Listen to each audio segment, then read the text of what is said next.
প্রথমেই জানাই সবাইকে শুভ রথযাত্রার শুভেচ্ছা। রথের দিন আর জিলিপি খাবো না, পাঁপড় ভাজা খাবো না, এটা কি কখনো হয়? ছোটবেলা থেকেই শুনেছি বড়দের কাছে, মা বাবার কাছে আর কি, বাবাকে আমি বাবু বলি তাই বাবু বলতে যাচ্ছিলাম আর কি, যে রথের দিন পাঁপড় আর জিলিপি খেতে হয়। তো আমরা সব বছরই খাই, আর এবছর না আমি নিজে একটু বানানোর চেষ্টা করলাম। এই ফার্স্ট টাইম বানালাম। কেমন হয়েছে তোমরা দেখে অবশ্যই জানিও। আমি কিন্তু বানিয়েছি, খেতে খুব সুন্দর হয়েছে। দেখতে অতটা ভালো হয়নি, কিন্তু খেতে দুর্দান্ত হয়েছে। আর এদিকে পাঁপড় ভেজে নিচ্ছি। তো দেখতে থাকো বন্ধুরা। প্রথমেই আমি, তোমরা দেখতে পেলে, চিনিটাকে জাল করে নিচ্ছিলাম, মানে আর কি, যেটা জিলিপির যে রসে ভেজাতে হয় সেই রসটাকে তৈরি করে নিচ্ছিলাম চিনি জাল করে। ওদিকে চিনি জাল হচ্ছে আর এইদিকে আমি পাঁপড়টাকে ভেজে নিচ্ছি।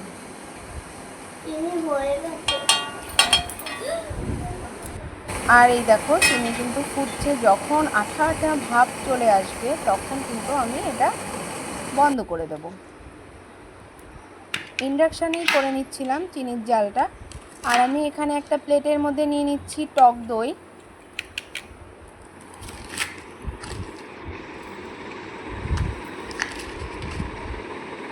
তারপরেই নেব চালের গুঁড়ো, ঢেলে দিচ্ছি চালের গুঁড়ো। তারপর হলো ময়দা,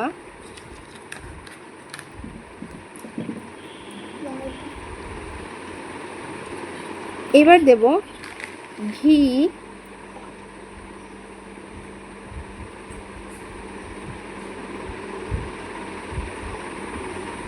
আমাদের বড় ঘিটা শেষ হয়ে গেছে, খাওয়া হয়ে গেছে। তো আমি ছোট্ট একটা, এটা বানানোর জন্য, জিলিপিটা বানানোর জন্যই ছোট একটা ঘি কিনে নিয়ে এসেছিলাম দোকান থেকে। তো যাই হোক, দিয়ে দিলাম ঘি। তারপরে দেব অল্প চিনি আর দেব ইনো একটু। এইবার জল দিয়ে ভালো করে এটাকে মেখে নিতে হবে। অল্প অল্প করে জল দিতে হবে, না হলে বেশি জল পড়ে গেলে আবার অতিরিক্ত পাতলা হলে হবে না।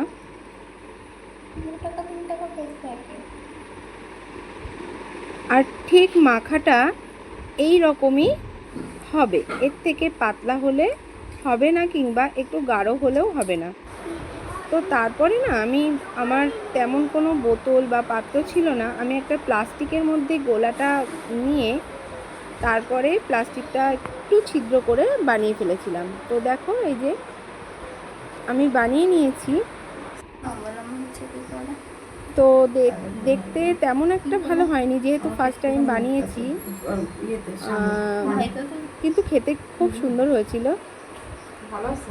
দেখো আমি পুরো ঘেমে গেছি গরমে, আর বাবান আমার পাশেই দাঁড়িয়েছিল। আর এই যে আমার রেডি হয়ে গেছে। তো কেমন লাগলো তোমরা কিন্তু অবশ্যই কমেন্টে জানিও। Bye bye, tata.